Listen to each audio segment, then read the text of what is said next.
this video real quick. Um, Economical depletion. Yeah. Well, before I just get into this one, please just if you can donate, just please do that because I'm really in a bad situation. Yeah. So if you can donate, please do so. Yeah.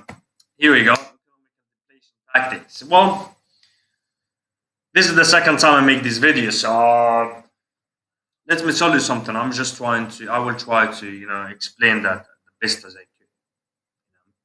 Bad habits implemented during the COVID period. Well, you see, during this COVID period, the police will do actually one very good trick. I'll call it. It's really really good. The play of it is really fucking good. You see, if you do have friends or so-called friends, which they are snitches to the police, those friends will be more like a way of the police to actually um, get you to be doing bad habits or to have bad habits. Now, let me explain. You see, just to begin with, I have been tried, just so you know, bad habits. They have tried to get me to do drugs. They have got me to try to get me hooked on alcohol. They have tried to get me hooked on gambling. They have tried to get me hooked. They have tried to get me hooked in everything. And like, I mean, everything. But at the end of the day, I do have some limits to everything, so that I do know where I stop and where I just can continue. Well, fortunately for me, I didn't get hooked on drugs as they have tried. I didn't get hooked on alcohol as they have tried, yet I still get hooked on gambling. you know so so during this COVID period, the police will get your friends, will the friends will just be instructed to do something. This thing is you could relate to in a bad way. It's bad memory of you or for you. So the police will get them to do this bad memory just orchestrated in front of you. And when they do that, they will just start offering alcohol, for example, or drugs or stuff like that, so that you will be trying to seek relief from this torture or from this bad memory, so that you will be taking drugs and you're taking alcohol and you're taking stuff like that. This is actually one part of it. Um, so that this is during the COVID period. In the like, of course, bad habits, need money. Every bad habits need money. Now, let's say I wouldn't even say, okay, let's just continue. Torture to the point of suicide. When the things get overt, they will just, to just take it like all of it, like the whole picture.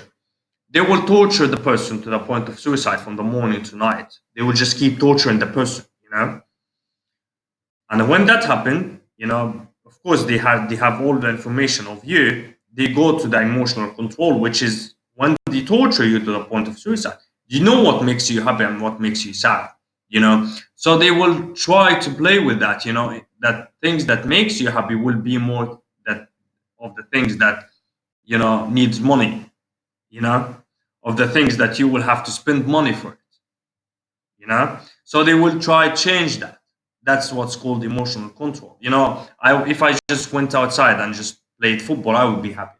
Now they have changed that, or they trying to change that to something else. You understand what I'm saying? That's the concept. So they torture you to the point of suicide.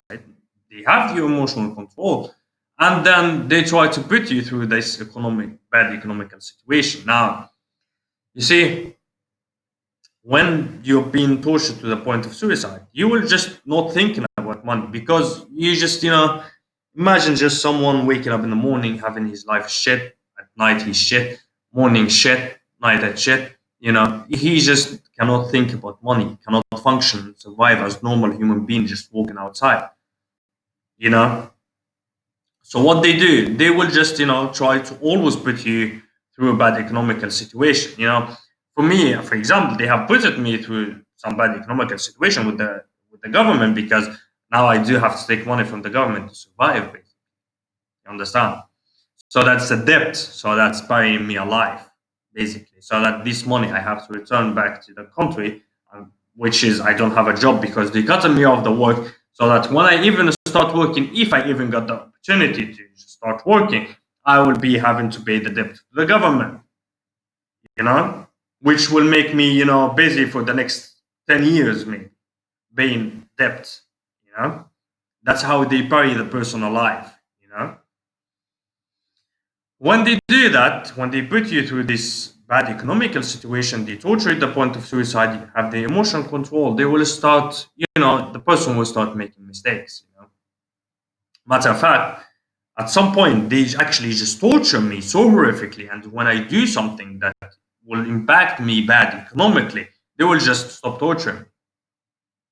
You understand? So that it's in a way that every time the reward and punishment system, what they do is that they just manipulate that one, you know, because now my reward system in my head that every time I'm just doing something that's against my own self-interest, they will stop torturing. You understand? You do see how sick that is?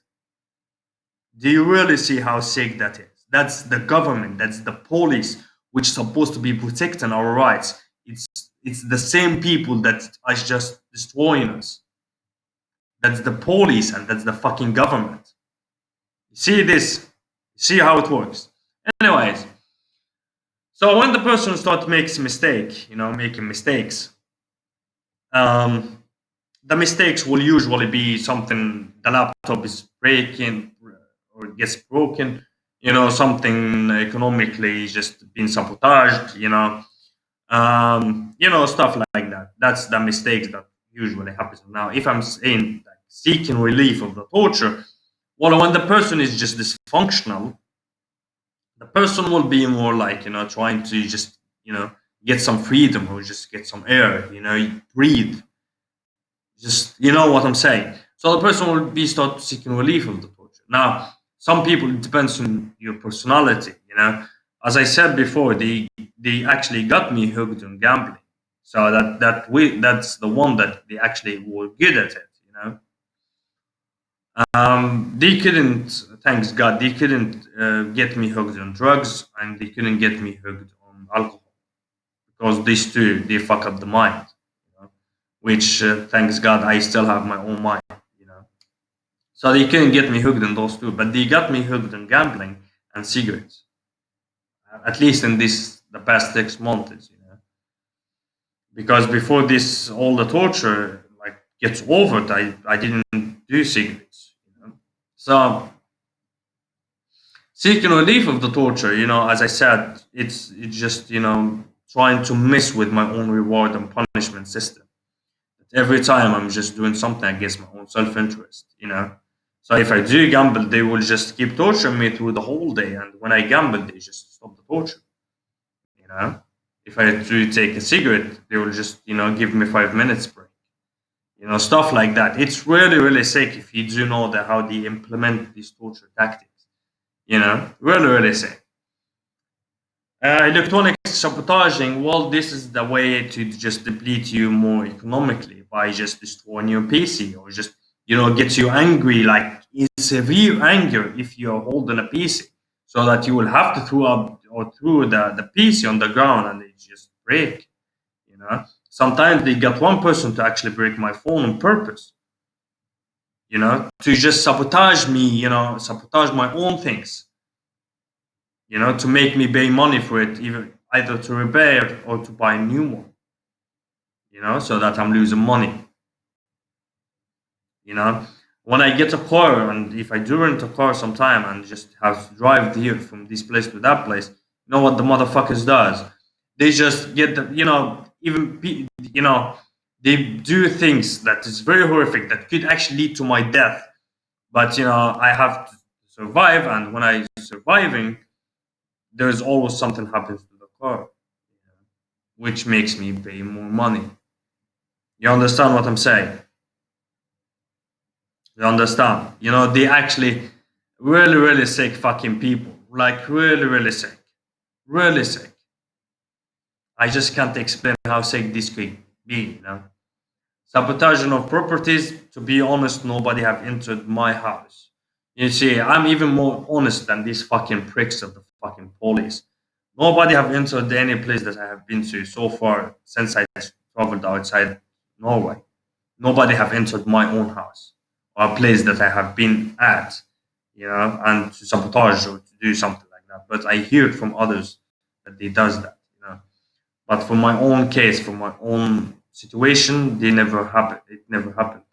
At some point, I thought somebody just entered my own house to just steal a fish or something, but that was, of course, like exaggerating the whole situation, and everything gets exaggerated. Not exaggerated.